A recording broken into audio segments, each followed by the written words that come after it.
ಹಿರಿತನ ಸೇವಾ ಹಿರಿತನದ ಕಾನೂನುಗಳನ್ನ ರೂಪಿಸಲಿಲ್ಲ. ಅವರಿಗೆ ಬೇಕಾದಂತ ಯಾವುದೇ ಒಂದು ಸುರಕ್ಷತೆ ವ್ಯವಸ್ಥೆಯನ್ನ ಸರ್ಕಾರ ಮಾಡಲಿಲ್ಲ. ಈಗಾಗಲೇ ಒಂದು ಹೊಸ ವರ್ಗವನ್ನ ನಮ್ಮ ಜೊತೆ ತಗೊಂಡ್ಬರ್ತಾ ಇದೆ. ಯಾವುದು? ಕಳೆದ 30 ವರ್ಷಗಳಿಂದ ಈ ರಾಜ್ಯದ ಗ್ರಾಮೀಣ ಪ್ರದೇಶದ ಜನರ ಸೇವೆಯನ್ನು ಮಾಡುತ್ತಿರುವಂತ ಏನು ನೌಕರ ವರ್ಗವನ್ನ ಕಡೆಗಣಿಸಿ ಇವತ್ತು ಇತ್ತೀಚೆಗೆ ಇನ್ನು ನಮ್ಮ ಇಲಾಖೆಗೆ ಅವರು ವರ್ಗಾವಣೆ ಆಗಿಲ್ಲ. ಅವರು ಕೇಸ್ ಹಾಕೊಂಡವ್ರೆ. ರಾಜ್ಯದ ಹೈಕೋರ್ಟ್ ಅಲ್ಲಿ ಕೇಸ್ ಇದೆ.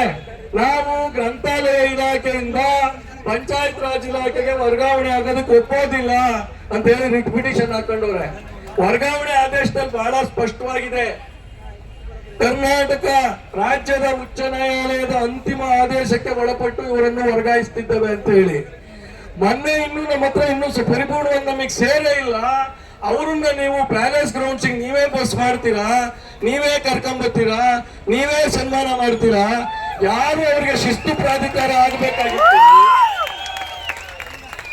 ಯಾರು ಅವರಿಗೆ ಶಿಸ್ತು ಪ್ರಾಧಿಕಾರ ಆಗಿ ಅವರು ಮೇಲುಸ್ತುವಾರಿ ಮಾಡಬೇಕು? ನಮ್ಮ ಅಧಿಕಾರಿ ಬಂಧುಗಳಾದಂತ PDO ಅವರು ಅವರನ್ನ ಸಂಪೂರ್ಣವಾಗಿ ಅವರು ಕೇರ್ ಟೇಕರ್ಸ್ ಆಗಿ ಬಸ್ಸಲ್ಲಿ ಅವ್ರನ್ನ ಕುಂಡ್ರಿಸ್ಕೊಂಡು ತಿಂಡಿ ಕೊಡಿಸ್ಕೊಂಡು ಊಟ ಕೊಡಿಸ್ಕೊಂಡು ಸಮಾವೇಶಕ್ಕೆ ಕರ್ಕೊಂಡ್ಬಂದು ಅವ್ರನ್ನ ಕುಂಡ್ರಿಸಿ ವಾಪಸ್ಸು ಮನೆ ತಲುಪಿಸೋ ಸ್ಥಿತಿಗೆ ತಂದು ನಿಂತಿರಲ್ಲ ನೀವು. ಏನಕ್ಕೆ ಅವ್ರಿಗೆ ವಿಶೇಷವಾದ ಸ್ಥಾನಮಾನ ಕೊಡ್ತಿದ್ದೀರಿ ನೀವು? ನಾವು ಕಳೆದ 30 ವರ್ಷದಿಂದ ಸೇವೆ ಮಾಡ್ತಿದ್ದೀವಲ್ಲ, ನಾವು ನಿಮಗೆ ಕಣ್ಣಿಗೆ ಕಾಣ್ಲಿಲ್ವಾ? ಯಾಕೆ ನಮ್ಮ ಸಮಾವೇಶವನ್ನು ನೀವು ಮಾಡಲಿಲ್ಲ? ಈ ಪ್ರಶ್ನೆ ನಾವು ಕೇಳಲಿಲ್ಲ. ಯಾಕೆ ಅವರ ಆಯ್ಕೆ ಮಾಡ್ತಿದ್ದೀರಿ ನೀವು? ಇದು ನಮ್ಮ ಪಂಚ ನೌಕರಿಗೆ ಮಾಡಿದ ಅವಮಾನ, ನಮ್ಮ PDOಗಳಿಗೆ ಮಾಡಿದ ಅವಮಾನ. ಅದಕ್ಕೆ ಖರ್ಚು ವೆಚ್ಚಗಳನ್ನು ಪಂಚಾಯತಿ ಕೊಡಿ ಅಂತ ಹೇಳ್ತೀರಾ.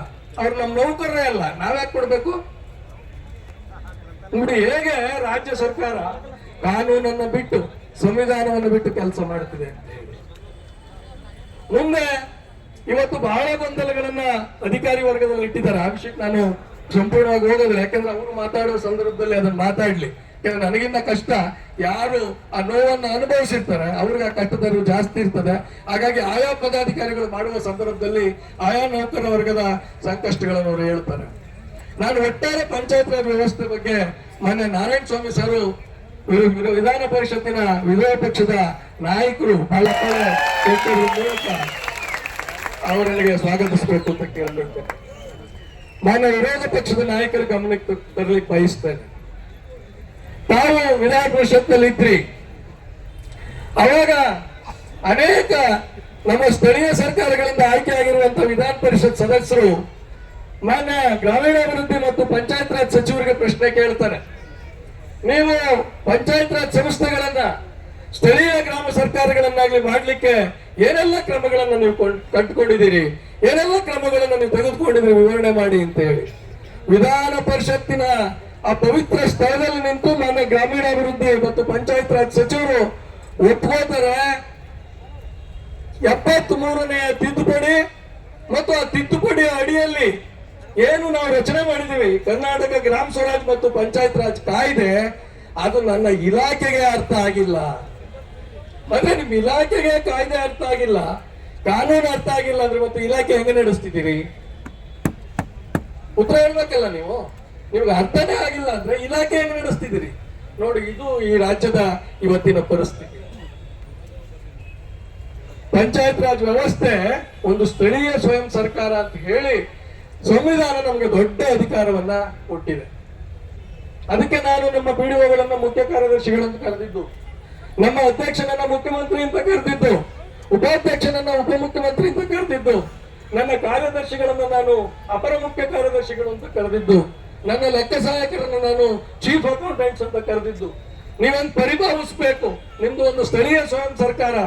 ನಾವೆಲ್ಲ ಒಂದಾದಾಗ ಮಾತ್ರ ಈ ರಾಜ್ಯ ಸರ್ಕಾರಗಳು ನಮ್ಮ ಮೇಲೆ ಏರುವ ಸುತ್ತೋಲೆಗಳನ್ನು ವಿರೋಧಿಸಬಹುದು. ನೀವು ಕೇಳ್ಬೋದು, ಸರ್ ರಾಜ್ಯ ಸರ್ಕಾರ ಕಳಿಸಿದ ಸುತ್ತೋಲೆಯನ್ನು ಧಿಕ್ಕರಿಸಕ್ಕಾಗತ್ತಾ ಸರ್? ಸಂವಿಧಾನ ಬಹಳ ಸ್ಪಷ್ಟವಾಗಿ ಹೇಳಿದೆ, 243G. ರಾಜ್ಯ ಸರ್ಕಾರಗಳು ಪಂಚಾಯತ್ ರಾಜ್ ಸಂಸ್ಥೆಗಳನ್ನ ರೂಪಿಸಬೇಕು, ಅವುಗಳಿಗೆ ಬೇಕಾದಂತ ಅಧಿಕಾರ, ಹಣ, ಮಾನವ ಸಂಪನ್ಮೂಲವನ್ನು ವರ್ಗಾವಣೆ ಮಾಡಬೇಕು ಮತ್ತು ಅವು ಸ್ಥಳೀಯ ಅಭಿವೃದ್ಧಿಗಾಗಿ, ಆರ್ಥಿಕ ಅಭಿವೃದ್ಧಿ ಮತ್ತು ಸಾಮಾಜಿಕ ನ್ಯಾಯಕ್ಕಾಗಿ ಯೋಜನೆಗಳನ್ನು ರೂಪಿಸಕ್ ಬಿಡಬೇಕು ಅಂತ. ಅದರ ಅರ್ಥ ನಾವು ರಾಜ್ಯ ಸರ್ಕಾರದ ಭಾಗ ಅಂತ ಅಲ್ಲ, ನಮಗೆ ಕಾನೂನುಗಳನ್ನು ರೂಪಿಸುವ, ಕಾಯ್ದೆಯನ್ನು ರೂಪಿಸುವ ಅಧಿಕಾರವನ್ನು ಮಾತ್ರ ರಾಜ್ಯ ಸರ್ಕಾರಕ್ಕೆ ಕೊಟ್ಟಿದೆ. ನಮ್ಮ ಆಡಳಿತದಲ್ಲಿ ಹಸ್ತಕ್ಷೇಪ ಮಾಡುವ ಅಧಿಕಾರವನ್ನ ರಾಜ್ಯ ಸರ್ಕಾರಕ್ಕೆ ಸಂವಿಧಾನ ಕೊಟ್ಟಿಲ್ಲ. ನಾವು ರಾಜ್ಯ ಸರ್ಕಾರದ ಭಾಗ ಅಲ್ಲ. ನಮ್ಮ ಎಲ್ಲ ನೌಕರರ, ಅಧಿಕಾರಿಗಳು, ಜನಪ್ರತಿನಿಧಿಗಳು ಅರ್ಥ ಮಾಡ್ಕೋಬೇಕು, ವಿ ಆರ್ ಇಂಡಿಪೆಂಡೆಂಟ್ ಗೌರ್ಮೆಂಟ್. ಏನ್ ಇವರು ಮಾತೆತ್ತಿದ್ರೆ ಒಕ್ಕೂಟ ವ್ಯವಸ್ಥೆ ಒಳಗಡೆ ರಾಜ್ಯ ಸರ್ಕಾರದ ಆಡಳಿತದಲ್ಲಿ ಕೇಂದ್ರ ಸರ್ಕಾರಗಳು ಹಸ್ತಕ್ಷೇಪ ಮಾಡ್ತವೆ ಅಂತ ಹೇಳಿ ರಾಜ್ಯ ಸರ್ಕಾರಗಳು ಧ್ವನಿಯನ್ನೇ ಎತ್ತುತ್ತವೆ. ನಾನು ಅವ್ರಿಗೆ ಹೇಳ್ತಿದ್ದೀನಿ, ರಾಜ್ಯ ಸರ್ಕಾರವೇ ಅಂತಿಮ ಸರ್ಕಾರ ಅಲ್ಲ. ಈ ನೆಲದಲ್ಲಿ ಸ್ಥಳೀಯ ಸರ್ಕಾರಗಳಿದ್ದಾವೆ. ಕೇಂದ್ರ ಸರ್ಕಾರ, ರಾಜ್ಯ ಸರ್ಕಾರ ಮತ್ತು ಸ್ಥಳೀಯ ಸರ್ಕಾರಗಳ ಒಕ್ಕೂಟ ಈ ದೇಶ, ಸ್ಥಳೀಯ ಸರ್ಕಾರಗಳ ಒಕ್ಕೂಟ ಈ ರಾಜ್ಯ. ಆದ್ರಿಂದ ಏನು ಸ್ವಾತಂತ್ರ್ಯವನ್ನ ನೀವು ಕೇಂದ್ರ ಸರ್ಕಾರದಿಂದ ಬಯಸ್ತೀರಿ, ರಾಜ್ಯ ಸರ್ಕಾರಗಳು ಬಯಸ್ತಿವೆ, ಅದೇ ಸ್ವಾತಂತ್ರ್ಯವನ್ನ ಸಂವಿಧಾನಬದ್ಧವಾಗಿ ನಮ್ಮ ಎಲ್ಲ ಸ್ಥಳೀಯ ಸರ್ಕಾರಗಳಿಗೆ ಕೊಡಬೇಕು. ಹಸ್ತಕ್ಷೇಪ ಮಾಡೋದನ್ನ ನಿಲ್ಲಿಸಬೇಕು.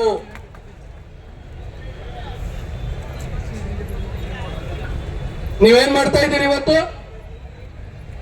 ಎಷ್ಟು ಸಮಸ್ಯೆಗಳನ್ನ ಕ್ರಿಯೇಟ್ ಮಾಡಿದಿರಿ ನೀವು. ಇವತ್ತು ನಮ್ಮ ಪಂಚ ನೌಕರರಿಗೆ ಸಂಬಳದ ವಿಷಯ ಇವತ್ತು ಬಗೆಹರಿದಿಲ್ಲ.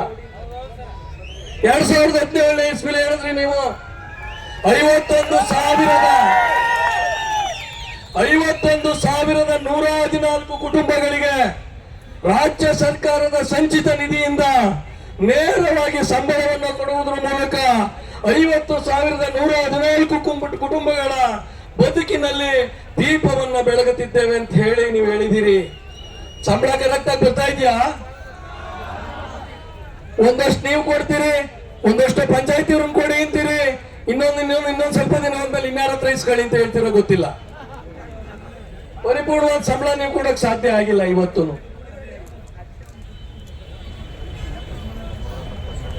ಹಾಗೆ ಅಧಿಕಾರಿ ವರ್ಗಕ್ಕೆ ಬಂದ್ರೆ ಪಿಡಿಒಗಳ ವಿಷಯಕ್ಕೆ ಬಿ ವರ್ಗ, ಬಿ ಗ್ರೂಪ್ ನಾವು ಹೇಳ್ತಾ ಮರ್ತು ಬಿಟ್ಟೆ. ಏನಕ್ಕೆ ಬೇಕು ಅವ್ರಿಗೆ? ಯಾಕೆ ನನ್ನ ಪಿಡಿಒ ಗ್ರೂಪ್ ಬಿ ಸ್ಥಾನಮಾನ ಹೊಂದಿರ್ಬೇಕು? ನಮ್ದು ಒಂದು ಸ್ಥಳೀಯ ಸರ್ಕಾರ, ಅವರು ನಮ್ಮ ಮುಖ್ಯ ಕಾರ್ಯದರ್ಶಿ.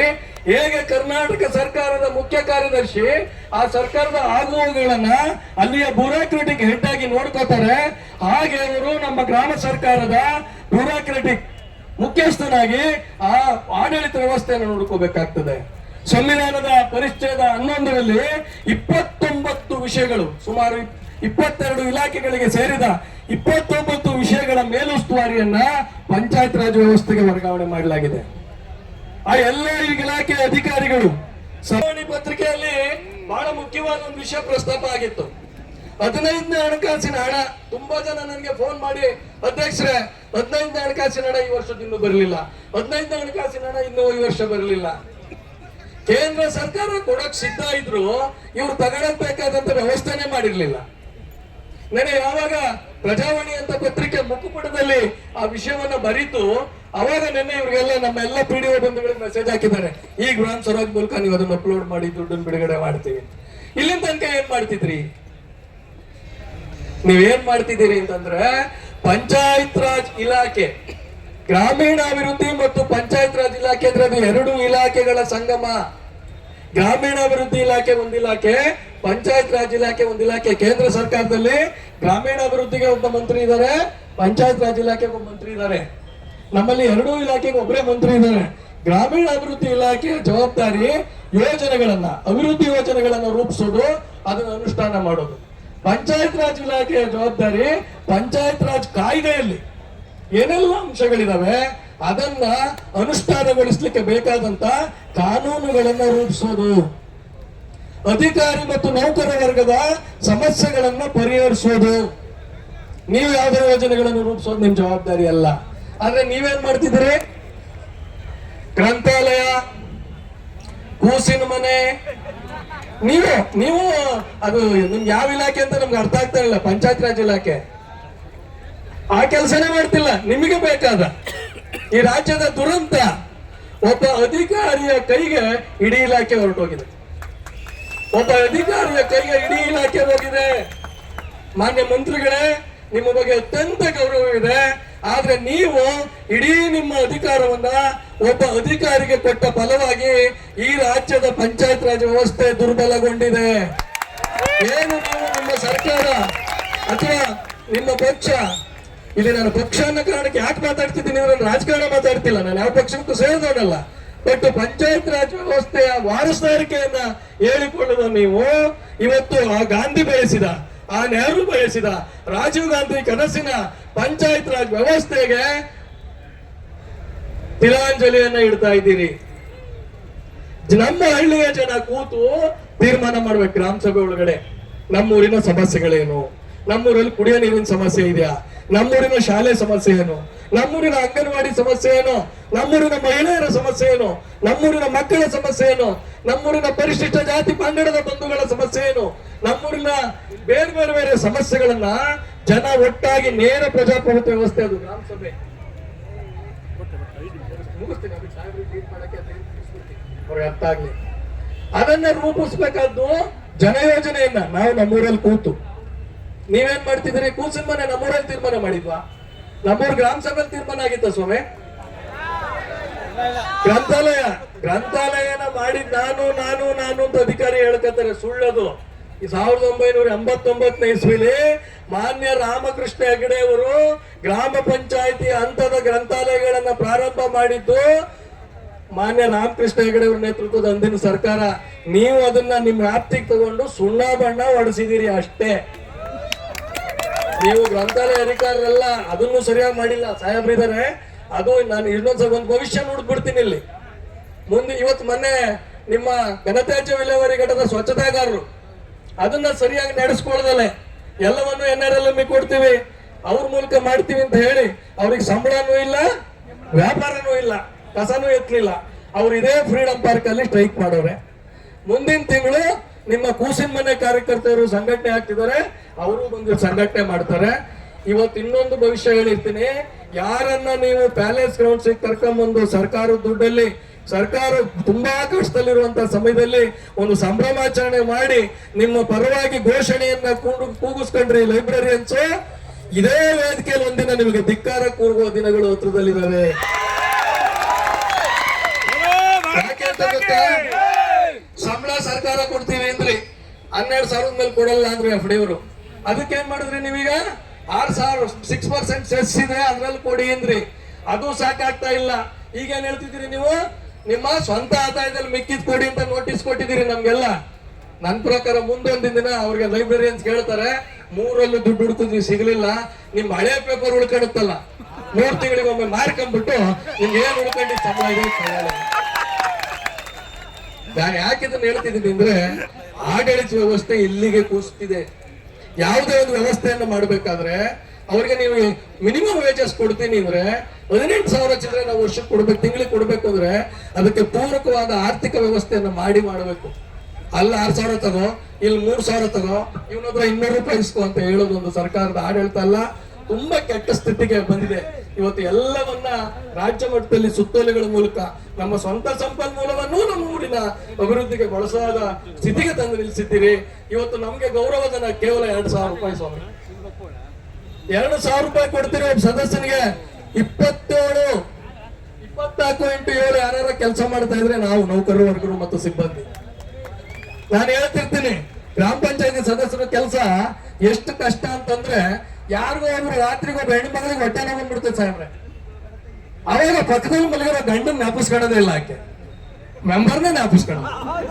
ಯಾಕಂದ್ರೆ ಅವ್ರಿಗೆ ಗ್ಯಾರಂಟಿ ಇದೆ, ನಮ್ ಸದಸ್ಯ ಅಥವಾ ನಮ್ ಸದಸ್ಯನಿಗೆ ನನ್ ಕೈ ಬಿಡಲ್ಲ, ಗ್ಯಾರಂಟಿ ಆಸ್ಪತ್ರೆಗೆ ಕರ್ಕೊಂಡು ಹೋಗ್ತಾನೆ, ನನ್ ಗಂಡ ಬೆಳಿಗ್ಗೆ ಹೋಗ್ಬಿಡು ಅಂತಾನೆ ಅಂತ. ಅಷ್ಟು 27 ಅಂತಂದ್ರೆ ಅವಳಿಗೆ ಹೊಟ್ಟೆ ನೋವು ಇರ್ಲಿ, ಮದುವೆ ಇರ್ಲಿ, ಗಂಡ ಹೆಂಡತಿ ಜಗಳ ಇರ್ಲಿ, ಅತ್ತೆ ಸೊಸೆ ಜಗಳ ಇರ್ಲಿ, ಊರಲ್ಲಿ ಯಾವುದೇ ಸಮಸ್ಯೆ ಇರ್ಲಿ, ಬಗೆಹರಿಸೋರು ಯಾರು ಇದ್ರೆ ಅಧ್ಯಕ್ಷರು, ಉಪಾಧ್ಯಕ್ಷರು, ಸದಸ್ಯರು ನಮ್ ಜೊತೆ ಕೈಗೂಡಿಸಿ ಎಲ್ಲದಕ್ಕೂ ಸಹಕರಿಸೋದು ನಮ್ಗೆ ಬಂಧುಗಳು. 24 x 7 ಇವತ್ತು ನಿಮ್ಗೆ ಕುಡಿಯುವ ನೀರಿನ ಸಮಸ್ಯೆ ಇಲ್ಲಿನ ತನಕ ರಾಜ್ಯದ ವಿಧಾನಸೌಧ ತನಕ ಕೇಳಿಸ್ದಲ್ಲ ನೋಡ್ಕೊಂಡಿದ್ರೆ ಯಾರ ಕಾರಣ? ನಾವು, ನಮ್ಮ ವಾಟರ್ ಮ್ಯಾನ್ಗಳು.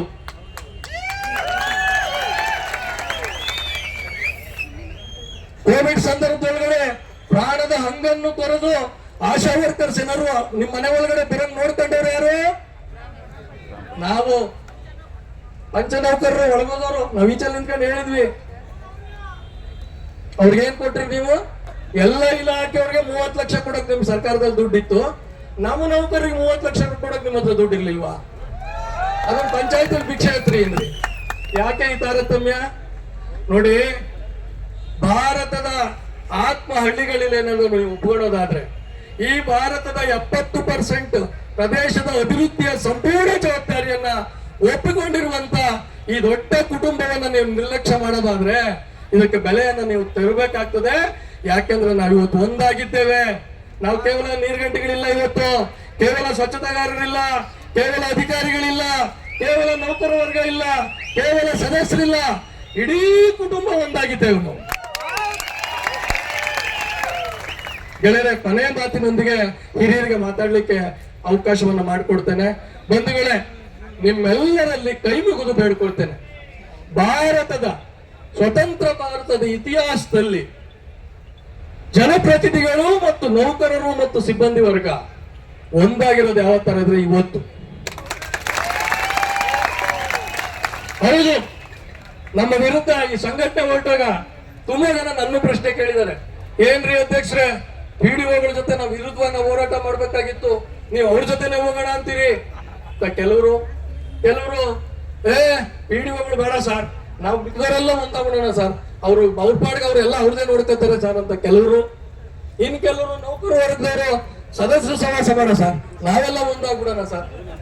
ನಾವೆಲ್ಲ ನೋಡಿದ್ದೆ ಹೆಂಗೆ ಗೊತ್ತ ಸಮಸ್ಯೆನ? ನನ್ನೂರಲ್ಲಿ ನನಗೂ ನಾನು ಪಿಡಿಒಗೂ ಆಗಲ್ಲ, ಅದಕ್ಕೆ ನಾನು ಇಡೀ ರಾಜ್ಯದಲ್ಲಿ ಇದೇ ವ್ಯವಸ್ಥೆ ಇದೆ ಅಂತ ಹೇಳಿ ನಾನು ಬೇಡ. ಇನ್ನಾರೋ ಒಬ್ಬ ವಾಟರ್ ಮ್ಯಾನ್ಗೂ ಪಿಡಿಒಗೂ ಆಗಲ್ಲ, ಅದಕ್ಕೊಂದು ಇಡೀ ರಾಜ್ಯದಲ್ಲಿ ಹಿಂಗೆ ಇದೆ ವ್ಯವಸ್ಥೆ ಅಂತ ಯೋಚನೆ ಮಾಡಿದ್ವಿ. ನಾವು ನಮ್ಮ ವೈಯಕ್ತಿಕ ನೆಲೆಗಟ್ಟಲ್ಲಿ ಯೋಚನೆ ಮಾಡಿದ್ರಿಂದ ಆ ತರದ ವಿಷಯಗಳು ನಮ್ಮ ತಲೆಯಲ್ಲಿ ಬಂದಿದೆ. ಅವನ್ನೆಲ್ಲ ಬಿಟ್ಬಿಡಿ. ಈಗ ಎಲ್ಲ ಸಮಸ್ಯೆಗಳು ಬಂದ್ರು ಒಂದು ಕುಟುಂಬ ಆಗಿದೀವಿ. ಈಗ ಯಾವ್ದೋ ಒಂದು ಪಂಚಾಯತಿ ಸಮಸ್ಯೆ ಆಯ್ತಪ್ಪ, ಪಿಡಿಒ ವಾಟರ್ ಮ್ಯಾನ್ಗೂ ಆಯ್ತು, ಅಥವಾ ಪಿಡಿಒ ಮತ್ತು ಅಧ್ಯಕ್ಷನಿಗೆ ಸಮಸ್ಯೆ ಆಯ್ತು. ಈಗ ಸುಲಭ ಇದೆ, ನಾವು ರಾಜ್ಯಾಧ್ಯಕ್ಷರು ವಾರದ ಇರ್ತಾರೆ, ರಾಜ್ಯಾಧ್ಯಕ್ಷ ನಾನು ಇರ್ತೀನಿ, ನಿಮ್ ಜಿಲ್ಲಾಧ್ಯಕ್ಷ ಇರ್ತಾರೆ, ಅಲ್ಲಿನ ಇನ್ನೊಂದು ಸಂಘಟನೆ ಜಿಲ್ಲಾಧ್ಯಕ್ಷ ಇರ್ತಾರೆ, ತಾಲೂಕು ಅಧ್ಯಕ್ಷ ಇರ್ತಾರೆ. ನಾವು ಕೂತ್ಕೋತೀವಿ, ನಿಮ್ ಸಮಸ್ಯೆಗಳಿದ್ರೆ ಮುಖತ ಬಗೆಹರಿಸ್ತೀವಿ. ಇನ್ನು ಜಗಳ ಆಡೋದ್ ಬೇಕಾಗಿಲ್ಲ, ಇನ್ನು ಜಗಳದ ಅವಶ್ಯಕತೆ ಇಲ್ಲ. ಇನ್ನೆಲ್ಲ ಮಾತುಕತೆ ಇದರ ಮೂಲಕ ಭಾರತದ ಪ್ರಜಾಪ್ರಭುತ್ವ ವ್ಯವಸ್ಥೆಯನ್ನ ಗಟ್ಟಿಗೊಳಿಸುವ ಕೆಲಸವನ್ನ ನಾವು ನೀವು ಸೇರಿ ಮಾಡೋಣ. ಅದಕ್ಕೆ ಬಹಳ ದೊಡ್ಡ ಹೆಜ್ಜೆಯನ್ನ ನಾವೆಲ್ಲ ವೃಂದದ ಅಧ್ಯಕ್ಷರು, ಪದಾಧಿಕಾರಿಗಳು ನೀವೆಲ್ಲ ಸೇರಿ ಮಾಡಿದಿರಿ. ಗೆಳೆಯರೆ, ಪಂಚಾಯತ್ ರಾಜ್ ವ್ಯವಸ್ಥೆ ಪ್ರಜಾಪ್ರಭುತ್ವದ ಮೂಲ ತಾಯಿ ಬೇರು. ಶರಣರು ಒಂದು ಮಾತು ಹೇಳ್ತಾರೆ, ಮರಕ್ಕೆ ಬಾಯಿ ಬೇರೆಂದು ನೆಲಕ್ಕೆ ನೀರೆರೆದರೆ ಮೇಲೆ ಪಲ್ಲವಿಸಿತ್ತು ನೋಡ. ಅಂದ್ರೆ ಅರ್ಥ, ಪ್ರಜಾಪ್ರಭುತ್ವ ಅನ್ನತಕ್ಕಂಥ ಈ ಗಿಡ, ಈ ಮರ ಹೆಮ್ಮರವಾಗಿ ಬೆಳಿಬೇಕು. ಪ್ರಪಂಚಾದ್ಯಂತ ಭಾರತದ ಪ್ರಜಾಪ್ರಭುತ್ವ ವ್ಯವಸ್ಥೆ ವಿಸ್ತರಿಸಬೇಕು, ಜನ ನಮ್ಮನ್ನ ತಿರುಗಿ ನೋಡ್ಬೇಕು ಅನ್ನೋದಾದ್ರೆ ಆ ಪ್ರಜಾಪ್ರಭುತ್ವದ ಮೂಲ ಬೇರಾದಂತ, ಗ್ರಾಮೀಣ ಬದುಕಿನ ಮೂಲ ಬೇರಾದಂತ ಪಂಚಾಯತ್ ರಾಜ್ ವ್ಯವಸ್ಥೆ ಆ ತಾಯಿ ಬೇರನ್ನ ನೀವು ಕಿತ್ತು ನೋಡಿ ಅದನ್ನ ಹಾಳು ಮಾಡಬೇಡಿ, ಒಣಗಿಸಬೇಡಿ. ದಯಮಾಡಿ ನಮಗೆ ನೀರು ಗೊಬ್ಬರವನ್ನು ಎರೆದು ಈ ಬೇರನ್ನ ಆಳವಾಗಿ ಇಳಿಸಲಿಕ್ಕೆ ಅವಕಾಶ ಮಾಡಿಕೊಡಿ. ನಿಮ್ಮೆಲ್ಲ ಕನಸು, ಈ ದೇಶದ ಜನರ ಕನಸನ್ನ ನನಸು ಮಾಡುವ, ಅಭಿವೃದ್ಧಿಯ ಚಿಂತನೆಗಳನ್ನು ಮಾಡುವ, ಅನುಷ್ಠಾನ ಮಾಡುವ ಎಲ್ಲ ಶಕ್ತಿ ಸಾಮರ್ಥ್ಯ ನಮಗಿದೆ. ನಮ್ಮ ಬೆನ್ನಿಗೆ ನೀವು ನಿಲ್ಲಿ. ನಮ್ಮ ಬೇಡಿಕೆಗಳನ್ನ ಮಾನ್ಯ ಸರ್ಕಾರ ಬಂದು ಆಲಿಸ್ಬೇಕು, ನಮ್ಮ ಬೇಡಿಕೆಗಳನ್ನ ಸ್ವೀಕರಿಸಬೇಕು, ನಮ್ಮ ಬೇಡಿಕೆಗಳನ್ನ ಪರಿಹರಿಸಬೇಕು ಅಂತ ಹೇಳ್ತಾ ಮತ್ತೊಮ್ಮೆ ಜೈ ಪಂಚಾಯತ್ ರಾಜ್, ಜೈ ಪಂಚಾಯತ್ ರಾಜ್, ಜೈ ಪಂಚಾಯತ್ ರಾಜ್. ಮಾನ್ಯ ವಿರೋಧ ಪಕ್ಷದ ನಾಯಕರು ವಿಧಾನ ಪರಿಷತ್ನಲ್ಲಿ ರಾಜ್ಯದ ಬಹಳ ದೊಡ್ಡ ದೀನ ದಲಿತರ ಧ್ವನಿ, ಅವರು ಮಾತಾಡಿದ್ರೆ ಒಂದು ನಡುಕ ಹುಟ್ಟುತ್ತದೆ ಎದುರುಗಡೆ ಒಳಗಡೆ. ಆ ತರದ ಒಂದು ಧ್ವನಿ ನಮ್ಮ ಜೊತೆ ಬಂದು ಇವತ್ತು ನಮ್ಮ ಬೆಂಬಲಕ್ಕೆ ನಿಂತಿದೆ. ನಮ್ಮ ಧ್ವನಿಯನ್ನ ಅವರು ವಿಧಾನ ಪರಿಷತ್ನಲ್ಲಿ ಪ್ರತಿಧ್ವನಿಸ್ತಾರೆ. ನಮ್ಮ ಕಷ್ಟಗಳನ್ನ ಅವರು ವಿಧಾನ ಪರಿಷತ್ನಲ್ಲಿ ಪ್ರತಿಧ್ವನಿಸೋದ್ರ ಮೂಲಕ, ಸರ್ಕಾರಕ್ಕೆ ಎಚ್ಚರಿಕೆ ಕೊಡೋದ್ರ ಮೂಲಕ ನಮ್ಗೆಲ್ಲ ನ್ಯಾಯವನ್ನ ಕೊಡಿಸ್ತಾರೆ ಅನ್ನೋ ನಂಬಿಕೆಯೊಂದಿಗೆ ಮತ್ತೊಮ್ಮೆ ನಾರಾಯಣ ಸ್ವಾಮಿ ಸಾಹೇಬರಿಗೆ ಸ್ವಾಗತವನ್ನ ಕೋರಿ ನನ್ನ ಮಾತು ಮುಗಿಸ್ತೇನೆ. ನಮಸ್ಕಾರ. ಸ್ವತಂತ್ರ ಭಾರತದಲ್ಲಿ ಇವತ್ತು ಎಲ್ಲರೂ ಕೂಡ ಒಟ್ಟಿಗೆ ಹೋರಾಟ ಮಾಡುತ್ತಿರ್ತಕ್ಕಂಥದ್ದು ಇದು ಇತಿಹಾಸದಲ್ಲಿ ಪ್ರಥಮ ಬಾರಿ. ಗ್ರಾಮ ಪಂಚಾಯಿತಿ ಅಭಿವೃದ್ಧಿ ಅಧಿಕಾರಿಯಿಂದ ಅಟೆಂಡರ್ ವರೆಗೂ ಕೂಡ ಪದನಾಮಕರಣ ಆಗ್ಬೇಕು ಹೆಸರು. ಹಾಗೆ ನಾವಿಟ್ಟಿರ್ತಕ್ಕಂಥ ಬೇಡಿಕೆಗಳು ಎಲ್ಲವೂ ಕೂಡ ಈಡೇರಬೇಕು ಅಂತಕ್ಕಂಥದ್ದು ಸವಿಸ್ತಾರವಾಗಿ ಎಲ್ಲ ವಿಚಾರಗಳ ಬಗ್ಗೆ ಮಾತನಾಡಿದಂತ ಸದಸ್ಯರ ಸಮಿತಿಯ ಒಕ್ಕೂಟದ ಅಧ್ಯಕ್ಷರಾದಂತ ಕಾಡಸೆಟ್ಟಿಹಳ್ಳಿ ಸತೀಶ್ ಅವರಿಗೆ ನಮ್ಮ ಗ್ರಾಮೀಣಾಭಿವೃದ್ಧಿ ಮತ್ತು ಪಂಚಾಯತ್ ರಾಜ್ ಇಲಾಖೆಯ ನೌಕರರು, ಅಧಿಕಾರಿಗಳು, ಸದಸ್ಯರ ಒಕ್ಕೂಟದ ಪರವಾಗಿ ಧನ್ಯವಾದಗಳನ್ನು ಸಲ್ಲಿಸುತ್ತಿದ್ದೇನೆ. ಹಾಗೆ ಈ ಒಂದು ಕಾರ್ಯಕ್ರಮಕ್ಕೆ ಕೇಂದ್ರ ಬಿಂದುವಾಗಿ ಛಲವಾದಿ ನಾರಾಯಣ ಸ್ವಾಮಿರವರು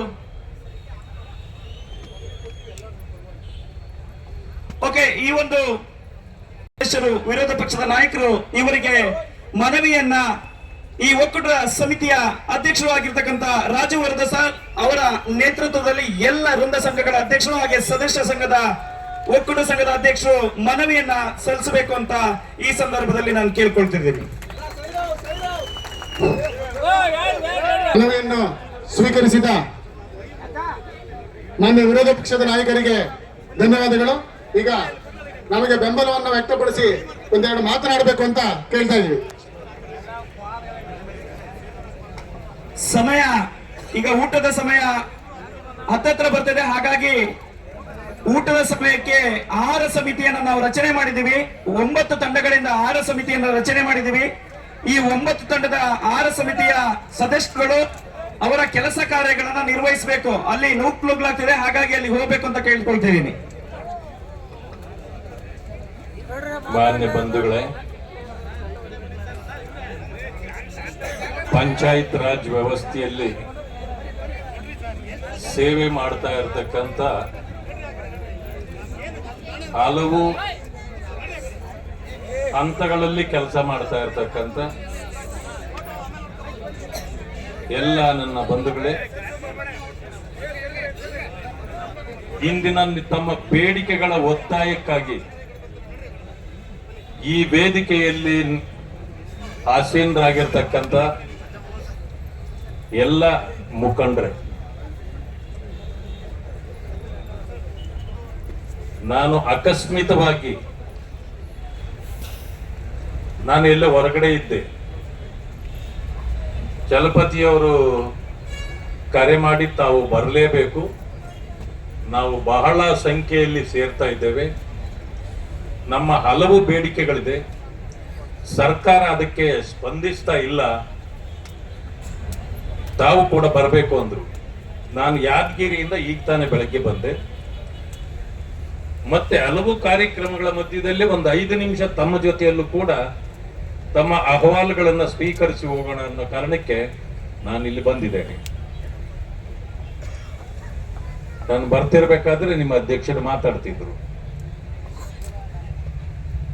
ಹಲವು ವಿಚಾರಗಳನ್ನ ಅವರು ಪ್ರಸ್ತಾಪ ಮಾಡಿದ್ದಾರೆ, ಅದನ್ನು ನಾನು ಗಮನಿಸಿದ್ದೇನೆ. ಒಕ್ಕೂಟ ವ್ಯವಸ್ಥೆಯ ಬಗ್ಗೆ ಅವರು ಹೇಳ್ತಾ ಇದ್ರು. ಕೇಂದ್ರ ಸರ್ಕಾರ, ರಾಜ್ಯ ಸರ್ಕಾರ, ಪಂಚಾಯತ್ ರಾಜ್ಯ ವ್ಯವಸ್ಥೆ ಇರತಕ್ಕಂಥದ್ದು ಅದು ತಳಮಟ್ಟದವರೆಗೂ ಕೂಡ ಸರ್ಕಾರಗಳೇ, ಇಲ್ಲ ಅಂತ ನಾನು ಹೇಳೋದಿಲ್ಲ. ಆದರೆ ಒಂದನ್ನು ಬಿಟ್ಟು ಒಂದಿಲ್ಲ, ಎಲ್ಲವೂ ಕೂಡ ಕೊಂಡಿಗಳಂತೆ ಒಂದಕ್ಕೊಂದು ಹೊಂದಿಕೊಂಡಿದ್ದಾವೆ. ಇವತ್ತು ಸರ್ಕಾರ ಯಾವುದೋ ಇದೆ ಅಂತೇಳಿ ನಾನು ಏನೋ ಮಾತಾಡಿ ಹೋಗ್ಬಾರ್ದು. ಆ ಸ್ಥಾನಕ್ಕೆ ನಾಳೆ ನನ್ನ ಸರ್ಕಾರ ಬಂದಾಗ ನಾನು ಕೊಟ್ಟ ಮಾತು ಅದು ಸರಿ ಇರಬೇಕು. ಇಲ್ಲಾಂದ್ರೆ ನಾಳೆ ನೀವು ನಮ್ಮನ್ನ ಪ್ರಶ್ನೆ ಮಾಡ್ತಕ್ಕಂಥ ಪರಿಸ್ಥಿತಿ ಬರಬಾರ್ದು. ಇದು ವ್ಯವಸ್ಥೆ ನಿಜ. ಆದ್ರೆ ರಾಜ್ಯ ಸರ್ಕಾರ ಕೇಂದ್ರ ಸರ್ಕಾರವನ್ನ ಪ್ರಶ್ನೆ ಮಾಡುತ್ತೆ ಪ್ರತಿಯೊಂದಕ್ಕೂ. ಹಾಗಾದ್ರೆ ನೀವು ಪ್ರಶ್ನೆ ಮಾಡಬಹುದಲ್ವಾ? ಮಾಡೋದಿಲ್ಲ. ಯಾಕೆ? ಒಬ್ಬರನ್ನೊಬ್ಬರು ಗೌರವ ಕೊಡ್ತಕ್ಕಂಥದ್ದು ತಪ್ಪಿಲ್ಲ. ಇಲ್ಲಿ ಒಬ್ಬರನ್ನೊಬ್ಬರು ಗೌರವಿಸುವುದು ಬೇರೆ, ಚೇಲಾಗಿರಿ ಮಾಡೋದು ಬೇರೆ, ಚಮಚಾಗಿರಿ ಮಾಡೋದು ಬೇರೆ. ಇಲ್ಲಿ ನಾನು ಯಾರಿಗೂ ಚಮಚಾಗಿರಿ ಮಾಡಲ್ಲ ಅಂತ ಯಾರಾದ್ರೂ ಅಥವಾ ಮಾಡ್ತೀನಿ ಅನ್ನೋರು ಯಾರಾದ್ರೂ ಇದ್ರೆ ಕೈ ಎತ್ತಿರಿ ನೋಡೋಣ. ಯಾರು ಕೈ ಎತ್ತಿಲ್ಲ, ಮಾಡೋದಿಲ್ಲ. ಹಾಗಾದ್ರೆ ಮಂತ್ರಿಗಳಾದವರು, ಶಾಸಕರಾದವರು, ಮಹಾರಾಜರ, ನೀವು ಅವ್ರಿಗೆ ಎದುರೋದಿಲ್ವಾ? ಅದೇ ಕಾರಣಕ್ಕೆ ನೀವು ಈ ಪರಿಸ್ಥಿತಿಗೆ ನೀವು ಬಂದಿರೋದು. ಇದು ಚಮಚಾಗಿರಿನೇ. ಕಾನೂನು ನಿಮಗೆ ಬೇರೆ ನನಗೆ ಬೇರೆ ಇಲ್ಲ. ಕಾನೂನು ಎಲ್ಲರಿಗೂ ಒಂದೇ ಇದೆ. ನಿಮಗೆ ಹೆದರಿಕೆ ಏನು ಅಂತಂದ್ರೆ, ನೀವಿರೋ ಜಾಗದಲ್ಲೇ ನೀವಿರ್ಬೇಕು. ಎಲ್ಲಿ ಡಿಸ್ಟರ್ಬ್ ಮಾಡಿಬಿಡ್ತಾರೋ ಅದಕ್ಕೆ ನೀವು ಚಮಚಾಗಿರಿ ಮಾಡಬೇಕು. ಇಲ್ಲ ಅಂದ್ರೆ ಯಾವುದೋ ಕೇಸ್ ಹಾಕ್ಬಿಟ್ಟು ನಮ್ಮನ್ನೆಲ್ಲೋ ತೊಂದರೆಗೆ ಸಿಕ್ಸ್ಬಿಡ್ತಾರೆ, ಯಾರೋ ಒಂದು ಕಂಪ್ಲೇಂಟ್ ಬರ್ಸ್ಕೊಳ್ತಾರೆ ಅಂತ ನನಗೆ ಗೊತ್ತಿದೆ ಚೆನ್ನಾಗಿ. ನಿಮ್ಮ ಮೇಲೆ ಏನಾದ್ರೂ ಹಠಾತ್ ಸಾಧಿಸ್ಬೇಕಂದ್ರೆ ಒಂದು ಮೂಕ್ ಅರ್ಜಿ ಸಾಕು. ಮತ್ತು ನೀವು ಜನರಿಗೆ ಸಿಗುವಂತ ಜನ, ನೀವು ಪಬ್ಲಿಕ್ಗೆ ಒಂದು ಮೂಗ್ ಅರ್ಜಿ ಬಂದ್ರೆ ಸಾಕು, ನಿಮ್ಮ ಮೇಲೆ ಒಂದು ಕೇಸ್ ಹಾಕಿ ನಿಮ್ಮನ್ನು ಸಸ್ಪೆಂಡ್ ಮಾಡೋದು ಇದೆಲ್ಲ ಅದಕ್ಕೆ ನೀವು ಹೆದರ್ತೀರಿ, ನಿಜ.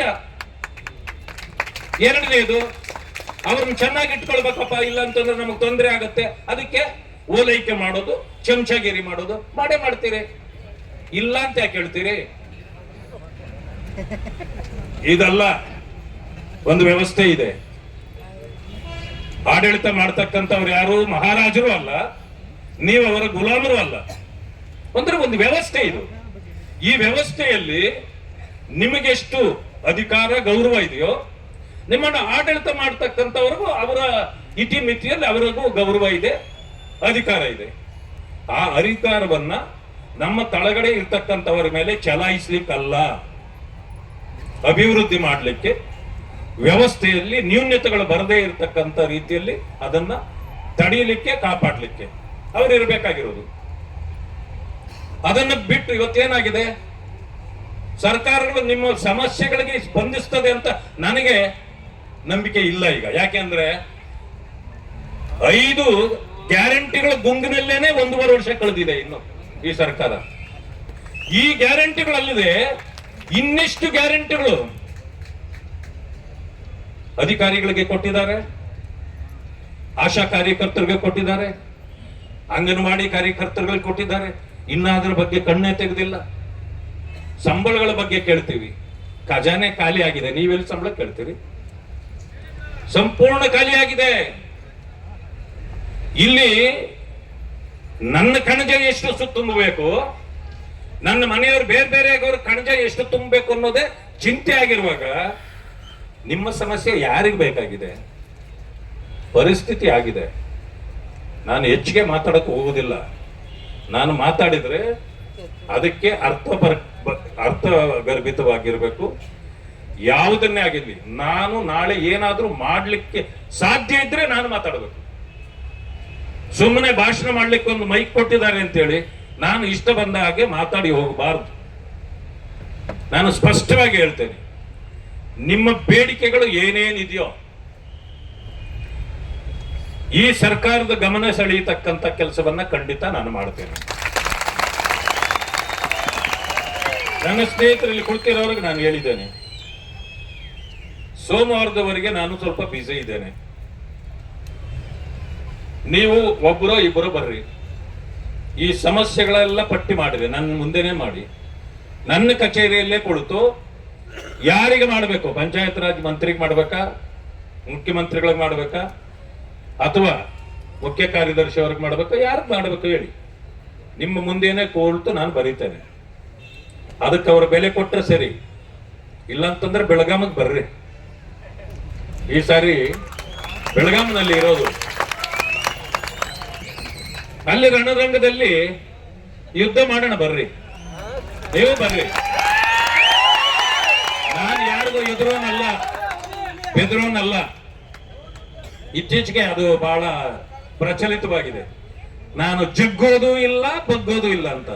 ಆದ್ರೆ ರಾತ್ರಿ ಜಗ್ಗುತ್ತಾರೆ, ರಾತ್ರಿ ಬಗ್ಗುತ್ತಾರೆ. ಇದು ನನ್ನ ಹತ್ರ ಇಲ್ಲ. ಇದು ನಾನು ಛಲವಾದಿ, ನಾನು ಯಾವುದಕ್ಕೂ ಕೇರ್ ಮಾಡಲ್ಲ. ಸತ್ಯವನ್ನ ಅಷ್ಟೇ ನಾನು ಬೆಂಬಲಿಸ್ತಕ್ಕಂಥವನು. ಆದ್ರೆ ತಮ್ಮೆಲ್ಲರಿಗೂ ಸಮಸ್ಯೆ ಇದೆ ಅನ್ನೋದು ನನಗೆ ಗೊತ್ತಿದೆ.